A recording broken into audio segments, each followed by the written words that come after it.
Welcome everyone to a great discussion about a new and highly accessible book about a very complicated and old issue.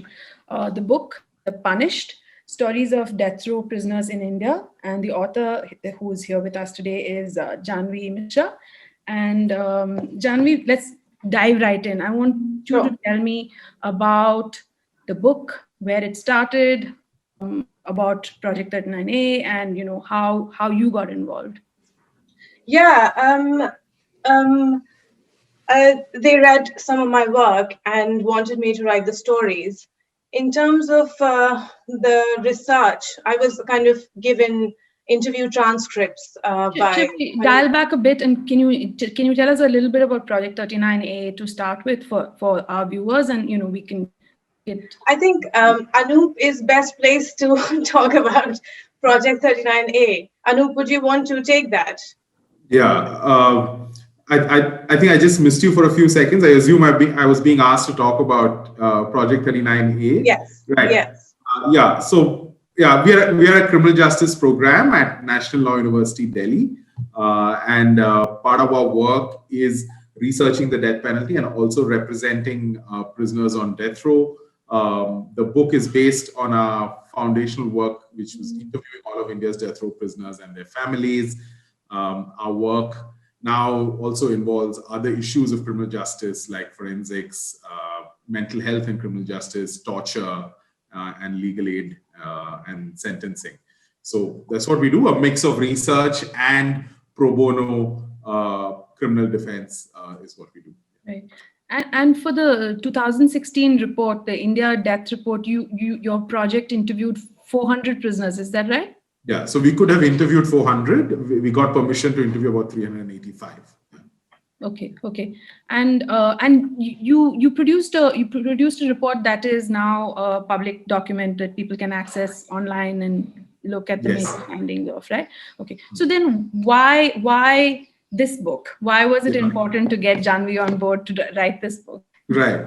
No, I think a lot more people have already read Jahnavi's book than our report, which has been around for 4 years or 5 years, right? And that's precisely the idea, right? That academic writing and academic research has a certain audience, and I think that kind of methodology, rigor, research is important for its own purposes. But I think this kind of accessible writing that takes it out of the realm of lawyers and social scientists and researchers is also important to take the conversation forward as a society, right? To get people to just pause and think a little bit about some of these issues, and it was precisely for that, to convert our legal academic work for a broader audience, and I think Jahnavi has just done that.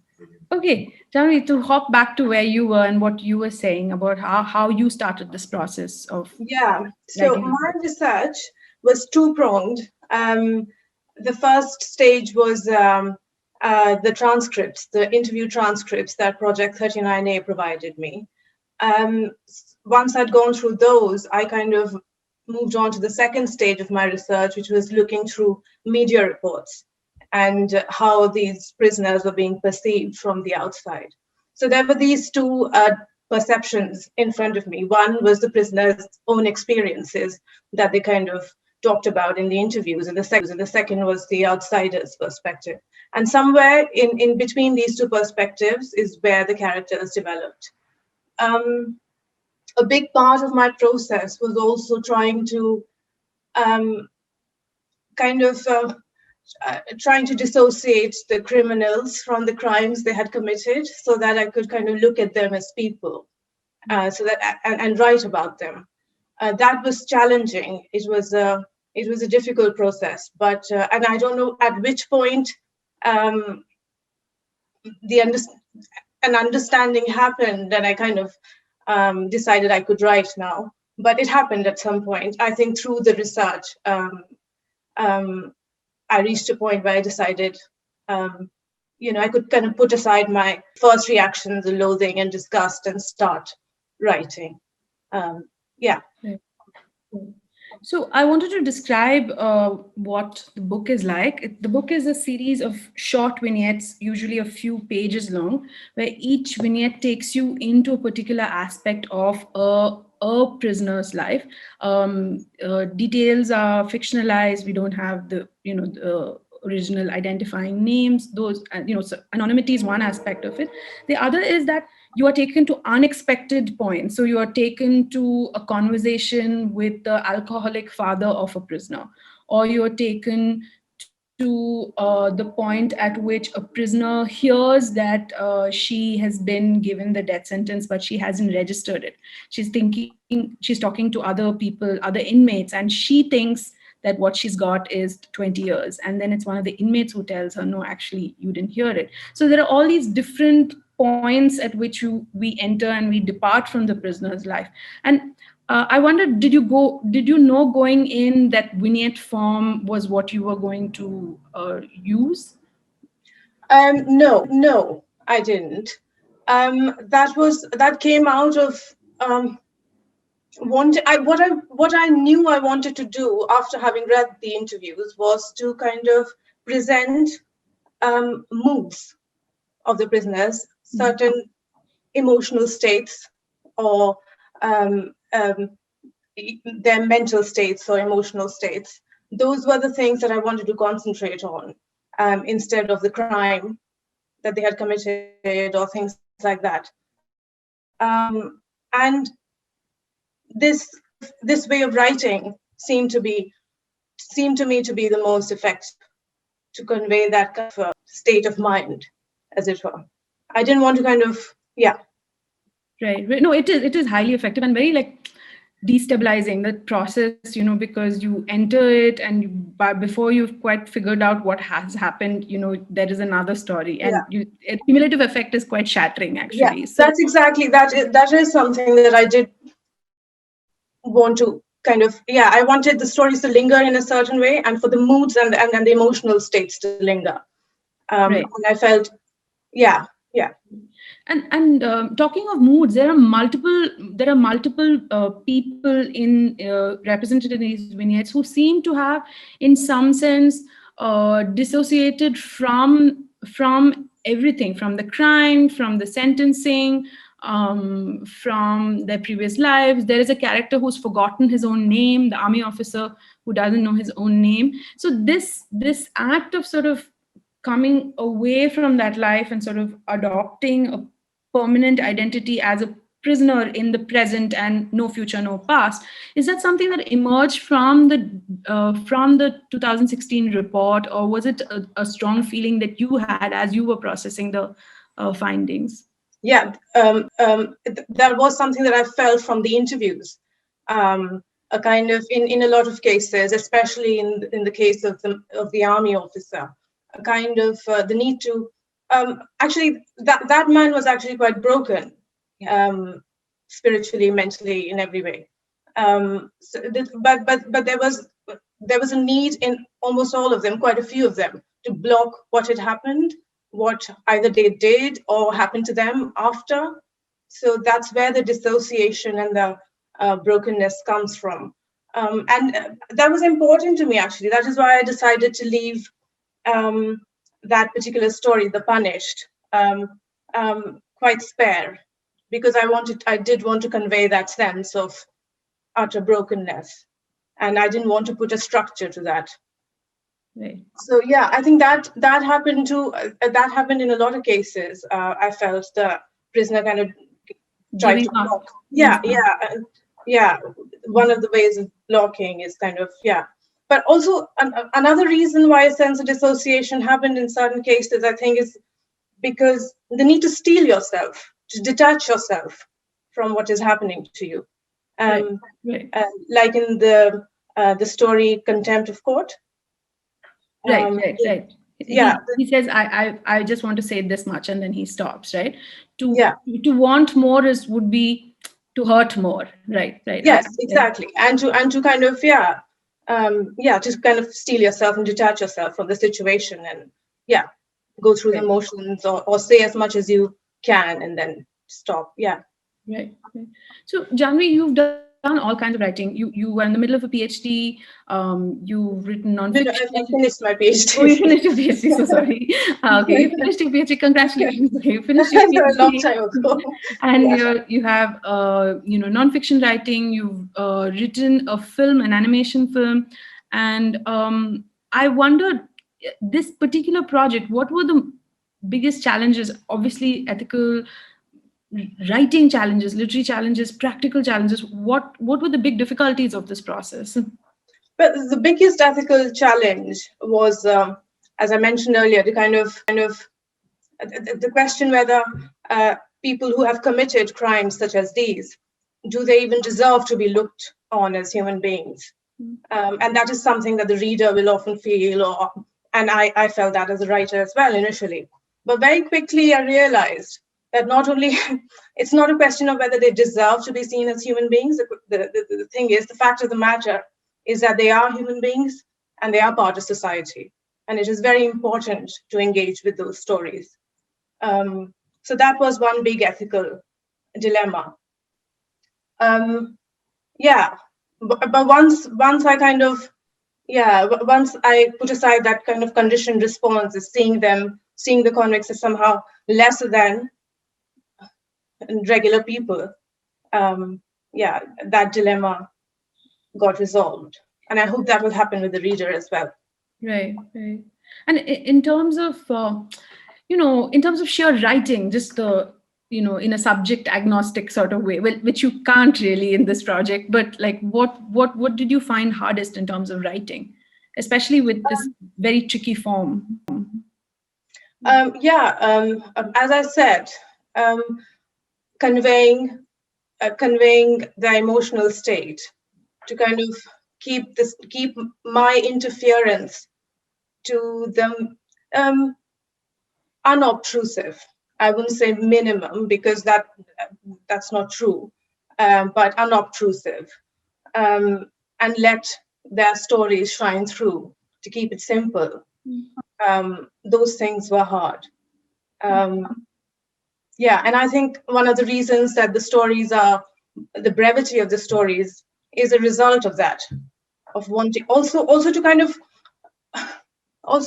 respect the reservation that a lot of prisoners had about revealing too much about themselves. I think the brevity also kind of is a result of that, not wanting to say too much, and the silences, the pauses.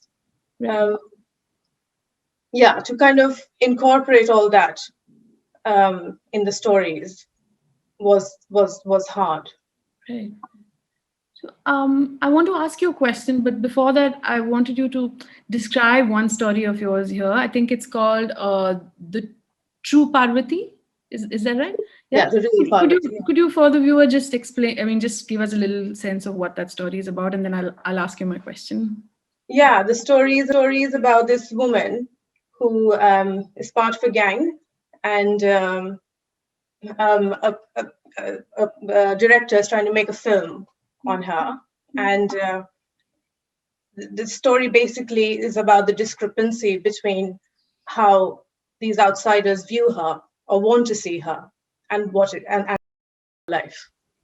Right, and in fact, this particular story has an unusual setting. It is a sort of a film crew which is trying to make a movie about this character, and there is a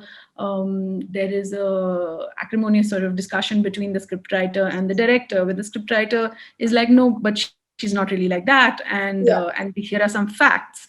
And the director is like, I'm not interested in your facts. I want her to be a certain way, So the question of the true Parvati, and then the scriptwriter does something quite unexpected, and the story goes in a particular direction. So I found that really interesting. I mean, just as a choice of setting, because it takes us many steps away from the prisoner and the reality of the prisoner. But I also wondered, having now gone through this grueling process and then writing this book, which actually doesn't reflect the grueling process that you went through, it's quite a achievement in that sense. How do you now think of, say, other popular forms of writing which focuses on crime. Like, I mean, it's a general interest of everyone, right? Crime fiction. There are true crime podcasts, which are the craze of the decade, right? And just plain criminal reporting journalism in the newspapers. So when you look at that stuff now, having come out to the other side of this project, how do you react to that stuff now? I feel like, I feel like there's a need often in this kind of crime fiction or crime reporting to sensationalize crimes and to kind of glamorize them. Glamorize, yeah? Yeah, and sensationalize and titillate in a way through that. I deliberately, very, very deliberately tried to kind of stay away from that kind of thing. And that is why not all stories have, I don't lay out the crime in all stories. But yeah, about real Parvati and the fact that there are certain you kind of I get to her through these different perspectives. That is interesting. I felt I could, with certain people, with certain characters, I felt I could only access them through other people. That is why, they were so kind of, the shutters were down in such a way that one could only access them through other people. And that is why sometimes you have, in certain stories, reporters or journalists who kind of go to them and then are completely baffled by the situation, which was my way of getting access to the prisoner. But Real Parvati is one such story where you kind of see the discrepancy between somebody who's wanting to sensationalize and glamorize crime, or for viewership, and Parvati herself, who's kind of quite prudish, quite small, and doesn't take up much space. Right. Yeah. So I think I actually wanted to read a little bit from your note towards the end of the book, right? Where you say that, see, in this book, we see these vignettes of lives of people who have done, who are convicted of terrible crimes. There's rape and murder of children, terrorism, people who have murdered total strangers, murdered their families while they were sleeping. And in the vignettes, you get very quick glimpses of their lives, the context of the crimes, and you get a quick glimpse of the real lack of process, lack of legal support. So in fact, while we know the crime has happened, we sometimes don't know if the right person has been convicted for the crime, right? We know, because I didn't know either. That's right. Yeah, so we know someone is dead, or sometimes in a case like a whole household is dead, Yeah. But we don't know who actually did it, because the process seems so uncertain. So that becomes very, very apparent. That unnerving quality becomes very, very apparent. And then you go on to write, having said that, I don't want these stories to generate a sentimental or a simplistically sympathetic reaction from the readers. And you say sympathy is a treacherous thing, and I found that very interesting. So I wanted you to tell us more about why you said that. Why is sympathy a treacherous thing in this context?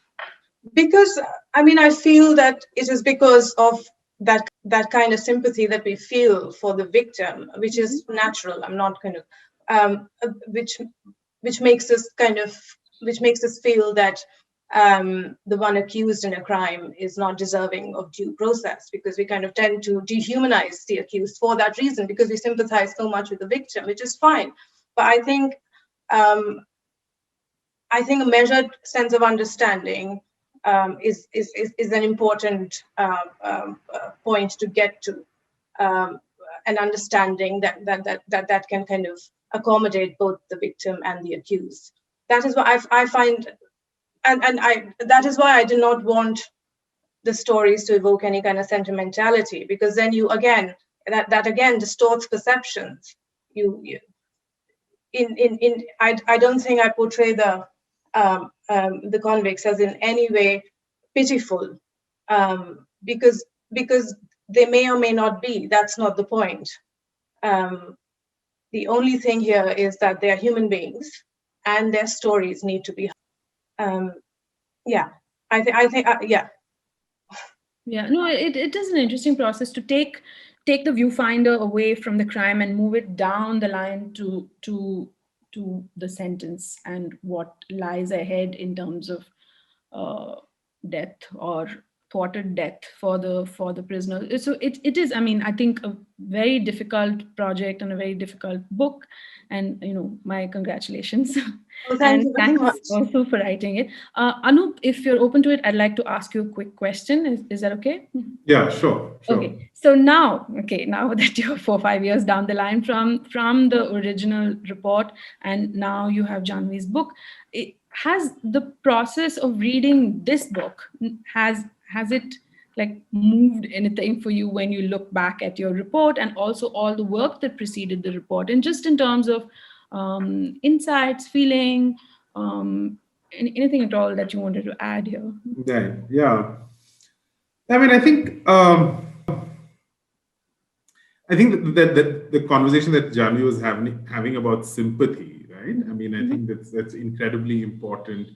That looking back at it, right? For me, that experience of meeting all of them and interviewing all of them was for me a sense of deep frustration, I think, right? And I think I was coming at it very much as a lawyer, I guess, Okay. right? In terms of sort of seeing what this is. And I guess there was a sense of deep discomfort because I guess I just didn't know what to make of that. I think, and yet that lawyer reaction was just not enough to what I was confronting, right? What is the lawyer reaction? Is the lawyer reaction wanting to fix it? Is that the reaction? Yeah, and I think it's a need to say, okay, the legal process messed up here, and a lawyer or the system can fix it, and then it's about saying what should we do to fix it, right? But I think that experience was so much more, right? And I think I've always struggled to make sense of it, right? As I guess just to shed that kind of the training to think at in a very strict, narrow.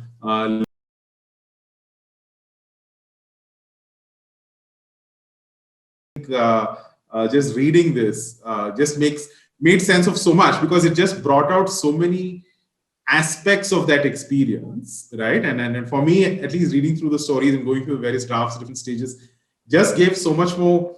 It made so much more sense of what I had experienced, right? And in that sense, it was great for me to say that it was not just one thing, right? And it is not just that, oh, we need to feel bad for these people, right? It's not that, and it just doesn't. That experience was not about that, right? And that deeply human element.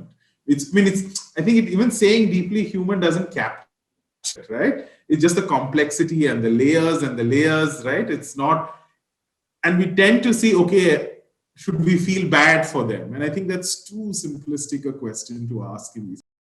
And and I agree, it is a treacherous question to ask. Yeah. So I have just one more question, which is to ask what is the next sort of stage of the work around death row prisoners for Project 39A? Yeah, I mean, that's a interesting and difficult question. Like the whole project. Yeah, like the whole, I think it's to understand, I mean, the experience so far, including the research and the book, is to say there's a certain limitation to what the legal conversation can do, right? And what the human rights conversation can do, right? To cast the issue, and since we dealing with the death penalty, I'll talk only from that, and it might have broader ramifications for many other issues that we're confronted with. But to say that the legal conversation and the human rights conversation, and given the challenges that we're seeing, will not break certain barriers, right? It will not go beyond a point, right? And to think of our work to say, what do we need to do to make it a public conversation, right? A truly public conversation using terms and references and frames that people can connect with, right? And that you don't dodge the difficult questions, right? And you don't, and I think some of the reactions we're getting to the book is that, oh, it's good that you're not trying to shove an agenda down our throats, right? Right? I mean, we may or may not be. I mean, that's a different point. But the idea is to truly make that attempt to grapple with that complexity, right? To genuinely grapple with that complexity and not and to say, yeah, people are going to disagree. We may convince them, we may not convince them. That's not the point. The point is not to say you have to agree with us. I think the point is to say, can we all just stop and think for a moment, and to give the tools for people to think about these things, right, in an accessible manner. And that's all. I think if we can manage that, even if we don't convince thousands of people to be abolitionists, that's okay. I mean, and these social conversations take their time, and yeah. Well, to that end, good luck and congratulations on producing Punished, which is available as a paper book and ebook from HarperCollins. And thank you, Anup and Jahnavi. Thank you so much. To receive instant updates on all videos from The Wire, click the subscribe button and hit the bell icon. Pay to support independent journalism. Click the link in the description and choose the amount you want to pay.